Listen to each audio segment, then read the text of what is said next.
السلام علیکم ناظرین، میں حامد مظفر HTV7 اردو سے۔ ناظرین، آج آپ کے لیے میں عمران خان صاحب کا ایک بہت اہم پیغام لے کر آیا ہوں جو انہوں نے القادری ٹرسٹ کیس کی سزا سننے کے بعد دیا ہے۔ آئیے ان کا پیغام سنتے ہیں۔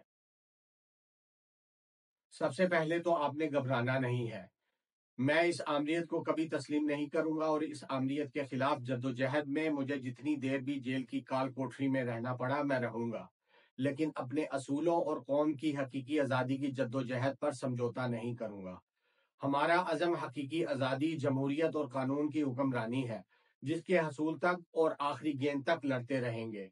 کوئی ڈیل نہیں کروں گا اور تمام جھوٹے کیسز کا سامنا کروں گا۔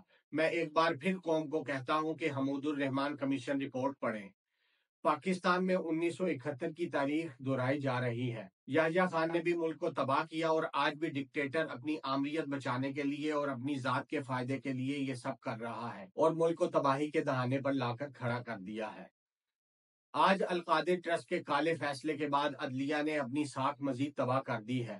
جو جج آمریت کو سپورٹ کرتا ہے اور اشاروں پر چلتا ہے، اسے نوازا جاتا ہے۔ جن ججز کے نام اسلام آباد ہائی کورٹ کے لیے بھیجے گئے، ان کا واحد میرڈ میرے خلاف فیصلے دینا ہے۔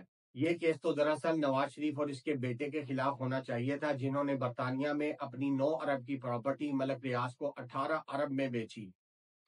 سوال تو یہ ہونا چاہیے کہ ان کے پاس 9 ارب کہاں سے آئے؟ پاناما میں ان سے جو رسیدیں مانگی گئیں وہ آج تک نہیں دی گئیں۔ قاضی فائز عیسیٰ کے ساتھ مل کر حدیبیہ پیپر ملز میں اربوں روپے کی منی لانڈرنگ معاف کروائی گئی۔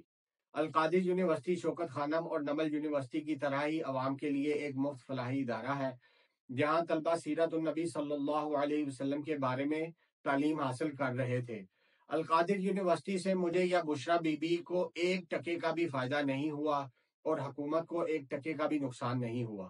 القادری ٹرسٹ کی زمین بھی واپس لے لی گئی، جس سے صرف غریب طلبہ کا نقصان ہوگا جو سیرت النبی صلی اللہ علیہ وسلم کے بارے میں تعلیم حاصل کر رہے تھے۔ القادری ٹرسٹ کا ایک ایسا فیصلہ ہے جس کا پہلے ہی سب کو پتا تھا۔ چاہے فیصلے کی تاخیر ہو یا سزا کی بات، سب پہلے ہی میڈیا پر آ جاتا ہے۔ عدالتی تاریخ میں ایسا مذاق کبھی نہیں دیکھا گیا۔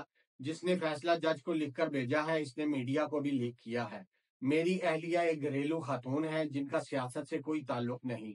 بشرا بی بی کو صرف اس لیے سزا دی گئی تاکہ مجھے تکلیف پہنچا کر مجھ پر دباؤ ڈالا جائے۔ ان پر پہلے بھی گھٹیا کیسز بنائے گئے، لیکن بشرا بی بی نے ہمیشہ اسے اللہ کا امتحان سمجھ کر مقابلہ کیا ہے اور میرے کاز کے ساتھ کھڑی رہی ہیں۔ مذاکرات میں اگر 9 مئی اور 26 نومبر پر جوڈیشل کمیشن بنانے پر کوئی پیش رفت نہیں ہوتی تو وقت ضائع کرنے کا کوئی فائدہ نہیں۔ بددیانت لوگ، چیٹرز، کبھی نیوٹرل امپائرز کو نہیں آنے دیتے۔ حکومت جوڈیشل کمیشن کے مطالبے سے اس لیے راہ فرار اختیار کر رہی ہے کیونکہ وہ بددیانت ہے۔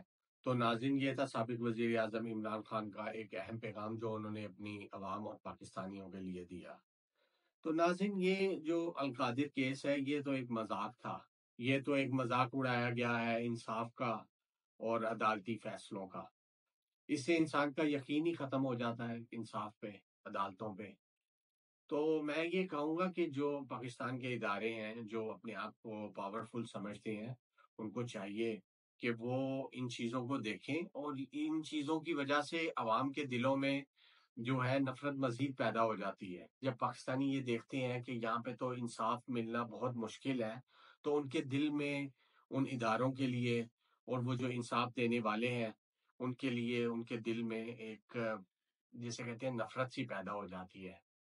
تو میری اللہ سے دعا ہے کہ اللہ تعالیٰ ہم سب کے لیے ہدایت کے فیصلے کریں، ہمارے ملک کے لیے ہدایت کے فیصلے کریں اور ہمارے ملک کو اپنی حفاظت میں رکھے اور عمران خان کو جلد از جلد رہا کروائے۔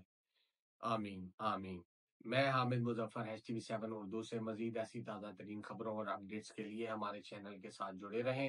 تب تک کے لیے اللہ حافظ۔ السلام علیکم ورحمۃ اللہ وبرکاتہ۔